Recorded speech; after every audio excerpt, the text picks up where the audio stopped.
Si le péché affecte toute l'Église choisie de Dieu, la sainteté de chacun peut aussi la faire rayonner. Face au scandale qui peut enlaidir le visage de l'Église, le chrétien peut et doit ressentir un sentiment d'indignation. Mais il doit aussi mystérieusement se sentir impliqué dans la réparation de ses fautes, car tous les chrétiens sont membres les uns des autres. Sur terre, qu'un membre grandisse en sainteté, toute l'Église en bénéficie, sa sainteté devenant plus parfaite.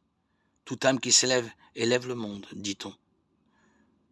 On trouve dans le mystère de la sainteté de l'Église le fondement de cette belle affirmation. Chacun peut contribuer à la purification de l'Église par ses propres sacrifices.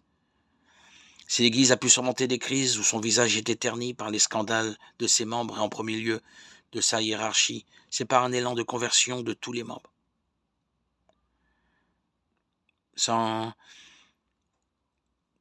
un élan de conversion que nous pouvons revenir au Seigneur, redevenir des témoins convaincus de la vérité et de la bonté de Dieu Tout-Puissant manifestée dans son Fils Jésus-Christ. La réponse que chaque chrétien est appelé à avoir face à ce qui atteint l'Église de l'intérieur est la conversion personnelle, l'esprit de sacrifice et de réparation. L'histoire du christianisme de l'Église montre que les crises ont toujours été surmontées par des élans de sainteté, jaillit du cœur de tout homme.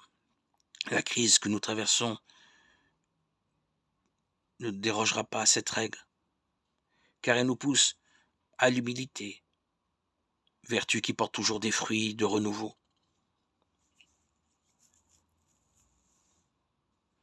Voilà une vérité à ne pas oublier.